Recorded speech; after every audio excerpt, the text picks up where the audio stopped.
जब संपूर्ण वैभव होते हुए भी प्रभु श्री राम का मन व्याकुल था, तब गुरु वशिष्ठ के ज्ञान ने उन्हें विषाद से बाहर निकाला।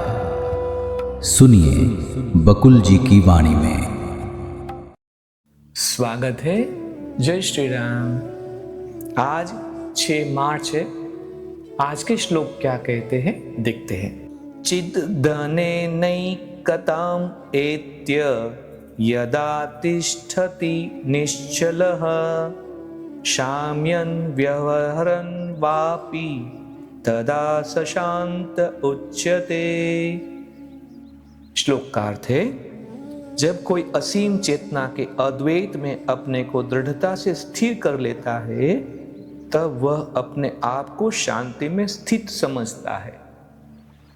फिर भले ही वह चुपचाप बैठा ही रहे अथवा कोई काम ही क्यों न करता रहे। समझाते हैं, वशिष्ठ ने कहा, हे राम, एक कभी अनेक नहीं हुआ।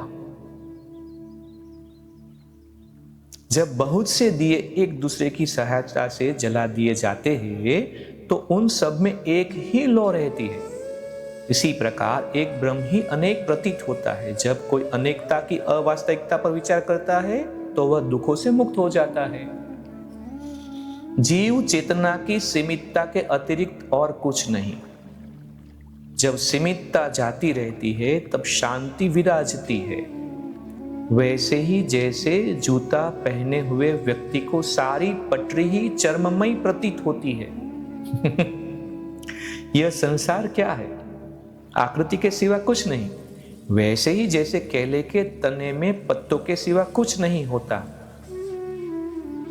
जिस प्रकार मदिरा के प्रभाव से किसी को रिक्त आकाश में तरह तरह के दृश्य दिखाई देने लगते हैं, वैसे ही व्यक्ति को मन एकता में अनेकता देखने के योग्य बनाता है। जिस प्रकार मदिरा सेवी को पेड़ चलता हुआ दिखाई पड़ता है, उसी प्रकार अज्ञानी संसार में हलचल देखता है। जब मन द्वैत के दर्शन करता है, तब वह द्वैत के साथ उसका प्रतिरूप अद्वैत भी उपस्थित रहता है। जब मन से द्वैत का भाव समाप्त हो जाता है, तब न द्वैत ही रहता है न अद्वैत ही। श्लोक का फिर से भाषांतर है, जब कोई असीम चेतना के अद्वैत में अपने को दृढ़ता से स्थिर कर लेता है, तब वह अपने आप को शांति में स्थित समझता है। फिर भले ही वह चुपचाप बैठा ही रहे अथवा कोई काम ही क्यों न करता रहे। जब कोई अपने को परम अवस्था में स्थित कर लेता है, तब वह स्वयं अस्तित्व विहीन हो जाता है। उस अवस्था को शून्यता के ज्ञान की अवस्था कहते हैं। मन में हलचल या विक्षोभ होने के फल स्वरूप चेतना वस्तु ज्ञान के रूप में प्रतीत होने लगती है। तब मन में तरह तरह की मिथ्या धारणाएं, जैसे मैं जन्मा हूं, वैसी उत्पन्न होती है। यह ज्ञान मन से भिन्न नहीं होता, इसलिए अज्ञान या भ्रम कहा जाता है। इस संसार रूपी रोग से छुटकारा पाने के लिए ज्ञान या स्वज्ञान के अतिरिक्त कोई साधन नहीं है। इस सब भ्रमणा से मुक्त होना तो ज्ञान के अलावा कोई रास्ता नहीं है। ज्ञान से ही सांप और रस्सी में जो भ्रम है वो दूर हो जाता है। सही है ना? जब ज्ञान आ जाता है तब पता चलता है, अरे ये तो रस्सी थी, सांप नहीं था। जब ऐसा ज्ञान प्राप्त होता है, तो अज्ञान को बढ़ावा देने वाली इंद्रिय भोग की मन की लालसा भी नहीं रहती। फिर हमारा और कहीं जो मन भटकता था वो नहीं रहेगा। जब ज्ञान हो जाएगा तब। कौन सा ज्ञान? अद्वैतवाद का। अतः यदि लालसा भी रह भी जाती है, तो भी उसकी पूर्ति मत करो।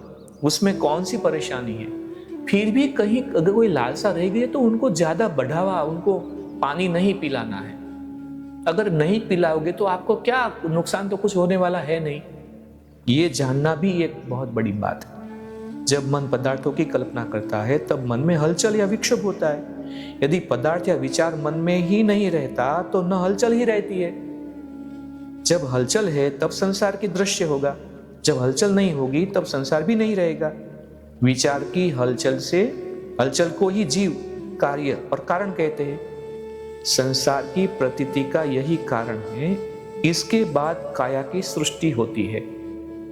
तो जैसे एक कम आमदनी वाला पुरुष कल्पना करता है कि मुझे 2 करोड़ रुपए की गाड़ी चाहिए, तो यहाँ पे एक धारणा बन गई।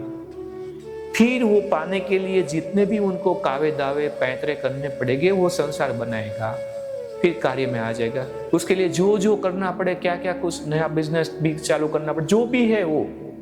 लेकिन जब वो उनको 2 करोड़ के कार की अंदर कल्पना ही नहीं आई तो ये संसार भी तो नहीं बनेगा। तो इसी बात के साथ आज विराम करते हैं। कल से फिर हम मिलेंगे, तब तक के लिए जय श्री राम। इस ज्ञान यात्रा में हमारे साथ बने रहने के लिए चैनल को सब्सक्राइब करें और बेल आइकॉन दबाएं।